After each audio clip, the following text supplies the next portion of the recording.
किसी गांव में टुनटुनी और पिंकी नाम की दो बहनें रहा करती थी। उनके माता पिता की मौत कुछ ही महीने पहले हो गई थी। एक दिन दोनों बहनें भोजन मांगने पड़ोसी के घर जाती हैं। तभी उन्हें सेव बेचने वाला दिखाई पड़ता है। सेव ले लो सेव, मीठे ताजे ताजे सेव ले लो, कश्मीरी लाल लाल सेव ले लो। दीदी देखो ना, सेव बेचने वाला आया है।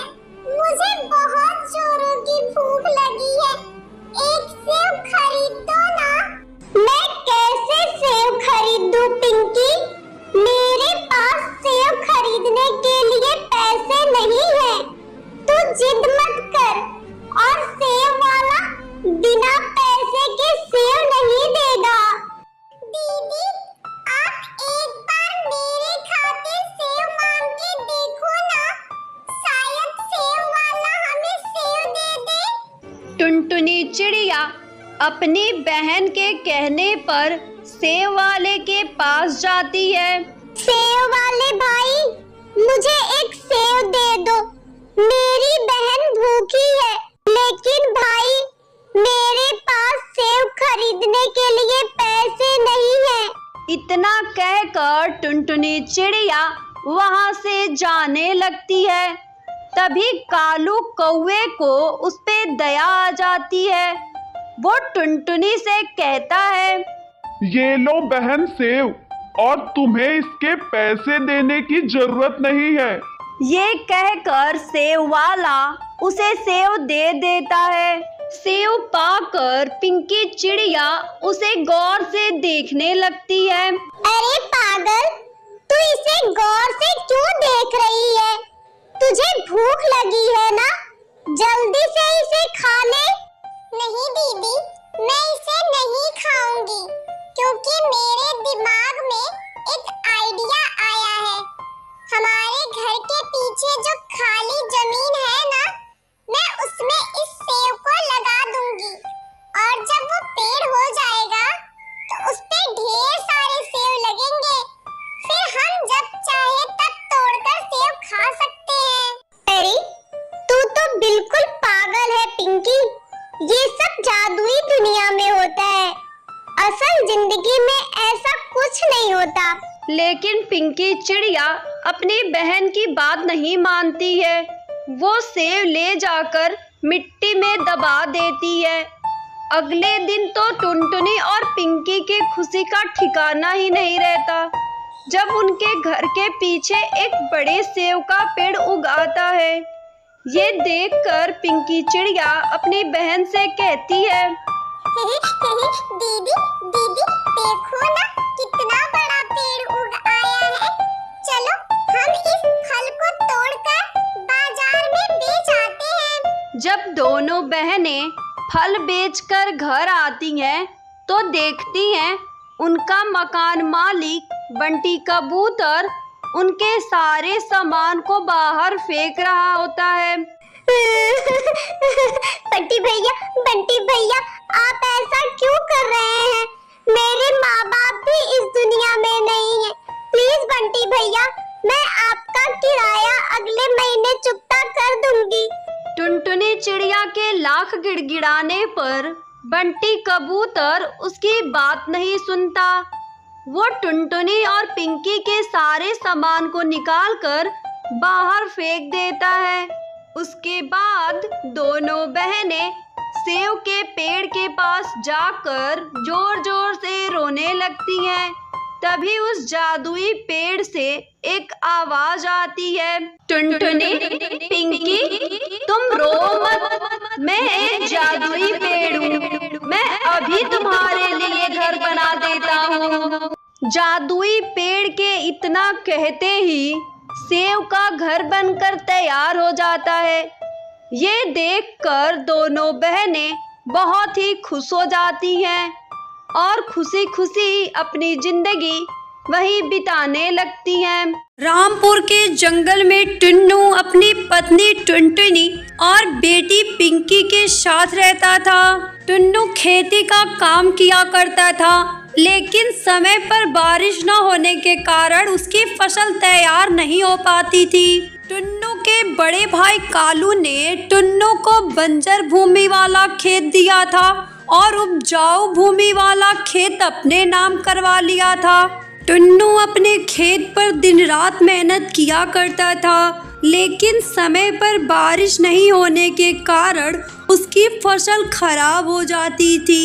ऐसे ही एक दिन, पिंकी बेटा आप खाना खा लो, मुझे और भी काम देखना है। माँ आप क्या हर रोज खिचड़ी खाने को देती हो?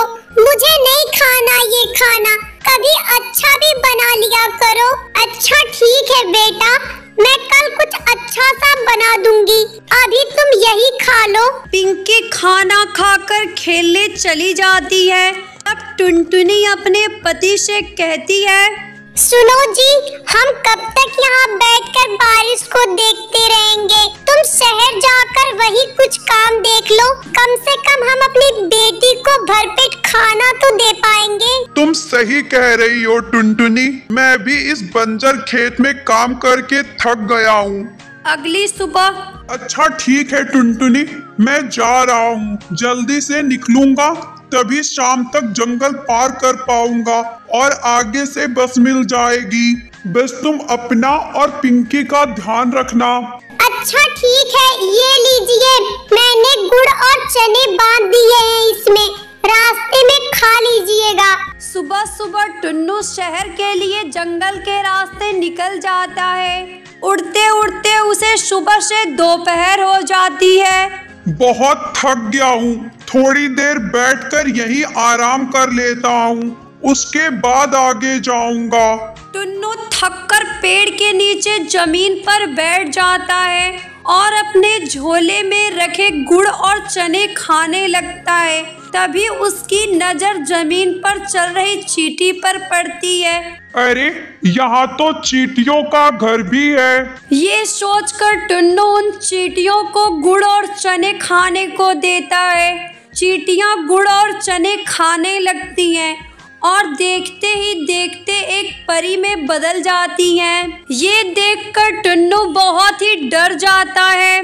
डरो नहीं, मैं एक जादुई परी हूँ। मैं अक्सर पृथ्वी लोक पर घूमने आया करती हूँ और जो भी पक्षी मुझे ईमानदार और सच्चा दिखाई देता है, मैं उनकी हमेशा मदद करती हूँ। तुम मुझे सच्चे और ईमानदार लगते हो। मांगो, तुम्हें क्या चाहिए? मेरे पास एक बंजर जमीन है, अगर आप उसे उपजाऊ बना देंगी तो मैं गांव में ही रहकर अपने परिवार का पेट भर पाऊंगा।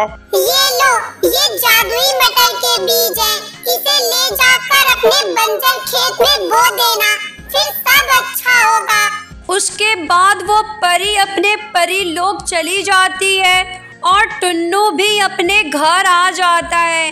वो घर आकर अपनी पत्नी टुनटुनी को वहाँ की सारी बात बताता है। अगले ही दिन दोनों पति पत्नी अपने खेत में उन बीजों का छिड़काव कर देते हैं और पानी देने लगते हैं। जब अगले दिन वे दोनों खेत पर जाते हैं, अरे टुनटुनी, ये तो सचमुच कमाल हो गया।